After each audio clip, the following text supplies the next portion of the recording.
Guidelines सबके पास है, guidelines के सारी चीजें फॉलो होंगी, ठीक है। गाइडलाइंस में जो दिखा, ये आप छोड़ दो, ओवरव्यू और ये हैंडलिंग, आपको जो मिलेगा हर एक कैंडिडेट को, हर एक पर्सन को एक एक फोल्डर मिलेगा साइमल्टेनियसली, जो मैं आपको शेयर करूंगा। फॉर एग्जांपल यहाँ पर मैं आपको ये फोल्डर शेयर करूंगा, उस फोल्डर के अंदर मल्टीपल सब फोल्डर्स होंगे और एक मास्टर फाइल होगा। Master file, sorry for the interrupt, ऐसा, और हर एक फोल्डर के अंदर मल्टीपल चंक्स होंगे जिसको हम लोग सब फोल्डर बोलते हैं, और एक मास्टर ऑडियो होगा। मास्टर ऑडियो सिर्फ एक्चुअल ड्यूरेशन ऑफ द के लिए है और किसी चीज के लिए नहीं, ठीक है। मास्टर ऑडियो सिर्फ फाइल का ड्यूरेशन के लिए। फॉर एग्जांपल ये फोल्डर का ड्यूरेशन जो है वो 26.34 मिनट है, ताकि बिलिंग इजी हो इसीलिए मास्टर दिया हुआ है, ठीक है।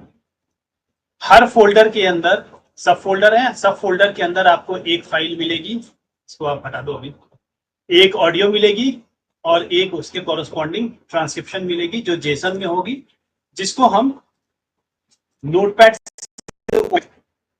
नोटपैड से ही ओपन होगा और किसी भी फॉर्मेट से ओपन नहीं होगा। और जो जैसा फॉर्मेट है वो फॉर्मेट वही एक्सेप्टेबल होगा, इसके अलावा कोई वर्ड फाइल और कोई भी एक्सेल, इसके फॉर्मेट के अलावा कोई भी फॉर्मेट एक्सेप्टेड नहीं। थोड़ा जूम कर सकते हैं, जूम करके इसको स्क्रीन,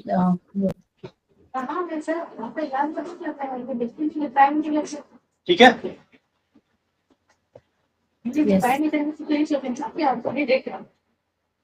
इसमें आपको मिला हुआ है जेसन फाइल और वेब फाइल मिलेगा। आपको सारे कंप्लीट करने हैं नेसेसरी करेक्शंस जो भी गाइडलाइंस में है, ठीक है। हम ये वाला नहीं फॉलो करेंगे, हम उसी में अपडेट कर देंगे, तो ये वाला नल एंड वाइड हो जाता है। तो हम कोई भी जेसन डिलीट नहीं करेंगे, हम उसी जेसन को खोलेंगे, वही अपडेट करेंगे, ताकि हमको डिलीट करने का एक एक्स्ट्रा एफर्ट नहीं करना पड़े, ठीक है। करेक्ट जेसन फाइल ये भी नहीं होगा, तो ये दोनों नल एंड वाइड हो गया। और कोई भी फाइल नेम, कोई भी फोल्डर का स्ट्रक्चर, कुछ भी चेंज नहीं होना चाहिए एट एनी कॉस्ट, ठीक है। क्या हमें करना है, पहली चीज करनी है, जहां हमें डिसफ्लुएंसीज और अटरेंसेस को कैप्चर करना है। फॉर एग्जांपल कोई एक्नॉलेज कर रहा है तो ऐसे बोल रहा है ओह, और ऐसे चीजें हैं जो कैप्चर करना है। अभी दो ही डिफाइंड है, एक तीसरा जो है वो HMM है, जब हम बोलते हैं तो, ठीक है। ये तीन ही चीज कैप्चर करने हैं जो सेकंड स्पीकर करेगा। तब इंटरजेक्शंस के लिए सिर्फ तीन ही टैग्स फॉलो होंगे, कोई हंस रहा है तो लाफ का टैग, कोई खांस रहा है तो कॉफिंग का टैग, कोई स्नीज कर रहा है तो स्नीजिंग का टैग। इसके अलावा कोई भी अलग टैग फॉलो नहीं होगा। आप चाहो तो डाल सकते हो, अपनी इच्छा है, बट कोई नहीं डालेगा, इसलिए यही तीन फॉलो होगा। जैसे नॉइज का भी टैग है, ब्रीथ का भी टैग है, बहुत सारे टैग्स हैं, बट हम उसको फॉलो नहीं कर रहे हैं, हम यही तीन को फॉलो कर रहे हैं स्टैंडर्ड। इनकेस आता है तो लाफ अभी तक मेरे को कॉमन लगा, कॉफिंग और स्नीजिंग मेरे को अभी तक नहीं लगा। लोग बोलने में हंसते हैं तो वो मिलता है। ट्रांसक्रिप्शन करेक्शन करना है, सारे वर्ड्स को एक्यूरेटली ट्रांसक्राइब करना है, कोई भी स्पेलिंग एरर है उसको फिक्स करना है, या कोई मिसिंग चीज है या मिसिंग वर्ड है, या हो सकता है जिसने भी किया होगा उसने गलत सुनकर सही लिखा होगा या सही सुनकर गलत लिखा होगा, उसको ठीक करना है। गलत सुनकर सही लिखा होगा तो ऑब्वियसली वो सही ही होगा, बट गलत सुना होगा और लिखा भी गलत होगा तो उसको करेक्ट करना है। कोई मिसिंग अगर है कंटेंट, चाहे वो एक वर्ड का हो चाहे वो एक लाइन का हो, वो लिखना है। टाइम स्टैंपिंग करनी है हर एक जगह जहां पर स्पीकर चेंज होता है और जहां से फाइल स्टार्ट होती है। बता दूंगा कैसे करना है। स्पीकर आईडी टाइजरेशन जो किया हुआ है, इसमें डिफरेंट स्पीकर का डिफरेंट स्पीकर आईडी है। पहला स्पीकर जो सबसे ज्यादा बोल रहा है या सबसे पहले बोल रहा है उसको आप 0 रखोगे, उसके बाद 1 रखोगे, उसके बाद 2 रखोगे। इनकेस तीसरा आता है तो 3 रखोगे, इससे ज्यादा स्पीकर नहीं होंगे, क्योंकि पॉडकास्ट है तो 2 से ज्यादा स्पीकर या 3 से ज्यादा स्पीकर आपको नहीं मिलेंगे। मोस्ट ऑफ द केसेस में 2 ही मिलेंगे, एक्सीडेंटली एक ज्यादा मिल भी सकता है। Check to see if speaker ID matches with who said and what, make corrections whenever necessary। जहां पर स्पीकर आईडी चेंज हो रहा है उसका ट्रांसक्रिप्शन भी वैसे करना है, और कंसिस्टेंसी इंपॉर्टेंट है फाइल की। ओवरलैपिंग का जो इंस्ट्रक्शन है वो तभी फॉलो होगा जब एक या दो से ज्यादा वर्ड एक ही टाइम पर दोनों स्पीकर बोल रहे हैं, तभी ओवरलैपिंग को फॉलो करेंगे। फॉर एग्जाम्पल वो बोल रहा है हाँ मैंने भी गया था, वो भी बोल रही है सेकंड स्पीकर हाँ मैंने भी गया था, तीसरा भी बोला हाँ मैंने भी गया था, तीनों एक ही लाइन बोल रहा है एक ही टाइम पर, तो वो ओवरलैपिंग होगा। बट अगर तीनों ओके ओके ओके बोल रहा है तो वो ओवरलैपिंग में काउंट नहीं होगा क्योंकि सिंगल वर्ड। अगर उसके अंदर आपको स्पीकर का डिनोशन वहां चेंज करना पड़ेगा। दैट मीन्स उस लाइन को काटकर स्पीकर 1 या फिर दूसरा स्पीकर बोला है ना, तो दूसरा स्पीकर का टाइम कोड डालकर जहां ओके बोला है वहां लिखना पड़ेगा। इसमें करेक्ट स्पीकर आईडी लिखनी है और इसमें ओवरलैपिंग वर्ड्स को ही लिखना है, इसके अलावा कुछ भी नहीं। अगर कोई इंटरजेक्शन है लाइक शॉर्ट रिएक्शन है, ये laughter, add is an utterances और tag laugh within the existing speaker segment, तो ये है मतलब जैसे यहाँ पर वो बोल रहा है सिर्फ, इसको इसी में लिखना है। बट वो बोल रहा है साहित्य पत्रिकाएं घर में आती थी और दूसरा स्पीकर भी यही वर्ड बोल रहा है, तीसरा स्पीकर भी यही वर्ड बोल रहा है, तब यहाँ क्या करना होगा, इसको यहाँ पर खोलकर इंटर मारकर इस पूरे को आप कॉपी करोगे, पेस्ट करोगे और ट्रांसक्रिप्शन में फॉर एग्जांपल ये था, इसको आप काट के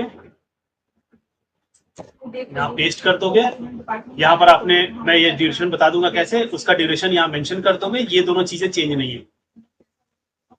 अब यहाँ पर पहले स्पीकर में उसने यहाँ बोला है, ये फर्स्ट स्पीकर था, तो ऑब्वियसली ये लाइन दूसरे स्पीकर ने बोली है, तो यहाँ पर स्पीकर को 1 कर देंगे, बिकॉज 0 पहला स्पीकर है, 1 दूसरा स्पीकर है। और फिर अगर मान लीजिए कि प्रोमिनेंट स्पीकर आ गया तो फिर इसको कॉपी कर लेंगे, फिर यहाँ पर पेस्ट कर देंगे और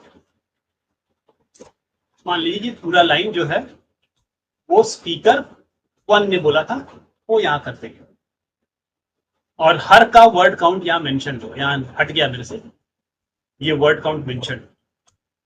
जब आप कंप्लीट कर लेंगे तो ज्यादा बेटर होगा वर्ड काउंट को कैप्चर कर लेंगे। फॉर एग्जाम्पल इसका 10 वर्ड है, इसका 5 वर्ड होगा,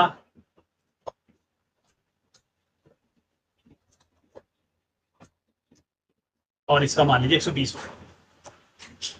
इतने ही काम करने। देखिए यहाँ मैंने लाफ का टैग लगाया है, बीच में लगाया है क्योंकि वो बीच में हंस रही थी, जहां हंस रही है वहीं लगाना है। अगर स्टार्ट में हंस रही है तो स्टार्ट में लगाना है, जितने बार वो हंस रही है लाइन में उतने बार लगाना। ऐसे एक ही बार हंसेगा, लोग हंसते हंसते थोड़ी बोल पाएगा। बट अगर वो उस लाइन के बाद दोबारा हंस रही है, जैसे यहाँ पर भी उसमें हल्का है हंसा है, तो वहां भी इतने ही काम करने हैं। ये हुआ जिसमें आपका ओवरलैप काउंट नहीं है। ओवरलैप के लिए मैं अलग, अब टाइम ड्यूरेशन अगर कैलकुलेट करना है, यहां तक हो गया, ये बाद में बताऊंगा। इंग्लिश वर्ड को इंग्लिश में ही लिखना है, ठीक है, उसको कोई ट्रांसलेशन नहीं करना। ऐसा नहीं कि उसने सैन फ्रांसिस्को लिख दिया तो उसको हिंदी में सैन फ्रांसिस्को लिख दिया आपने, नहीं।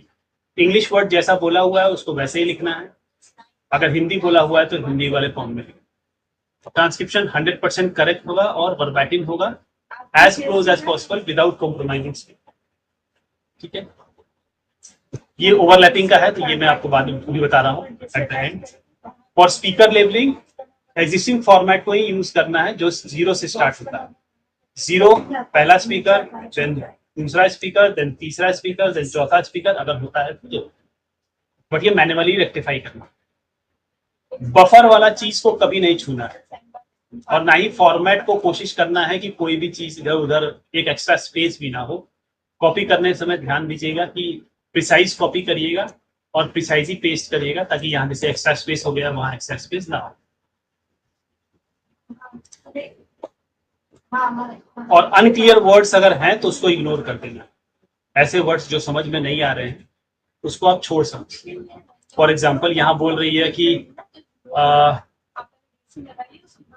किताबें पढ़ने की बहन भाइयों को पढ़कर सुनाना है, तो आपको पढ़कर नहीं समझ में आ रहा है, उसने कड़कड़ बोल दिया है, तो पढ़कर समझ में नहीं आ रहा है तो इसको इस तरह छोड़ देना।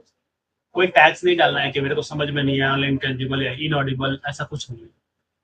कुछ भी नहीं, कोई भी इनऑडिबल का या अनइंटेलिजिबल का टैग नहीं डालना, क्योंकि वो डिफाइन नहीं की।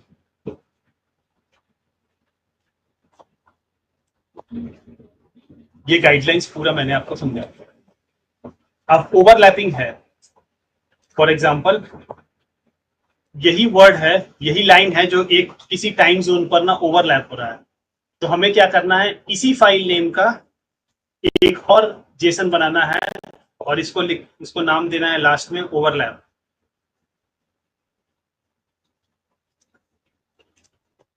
अब मुझे इसी लाइन का बनाना है, तो मैं क्या करूंगा,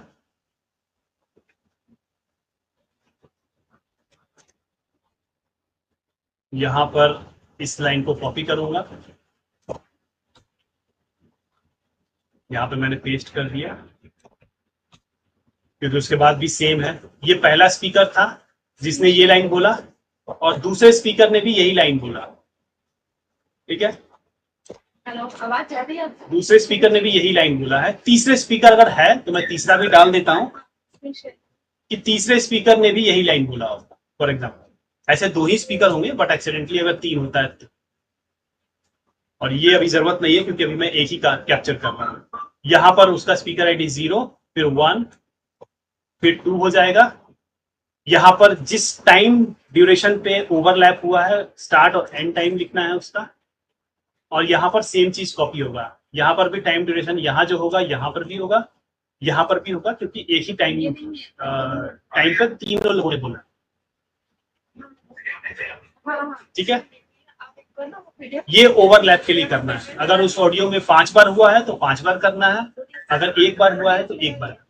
हर ओवरलैप लाइंस के लिए जो 2 वर्ड से ज्यादा हो उसको कैप्चर करना है इसी तरह। यही है पूरा। अब मैं जो टाइम ड्यूरेशन है वो कैसे निकालूंगा,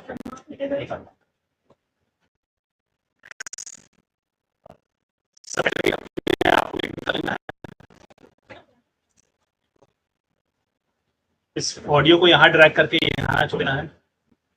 जब यहाँ पर एक आप क्लिक करोगे तो ऐसा है वेब फाइल बन जाए। मान लीजिए कि इसमें ओवरलैप, ठीक है। कहाँ से स्टार्ट हो रहा है, और ऐसे भी बहुत सारे साहित्यकार हैं। यहाँ पर क्लिक करेंगे तो यहाँ से स्टार्ट हो रहा है तो 0 होगा।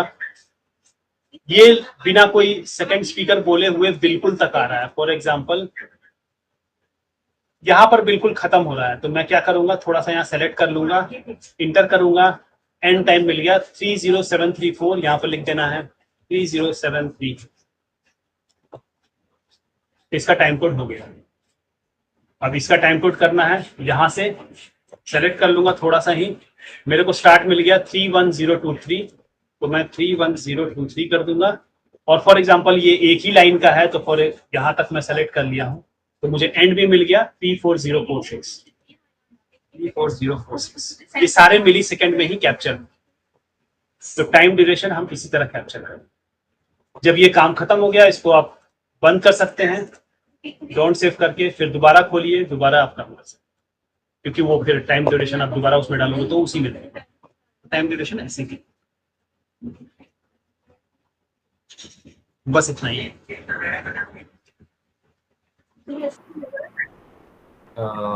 टाइम ड्यूरेशन का सबको समझ में आ गया है।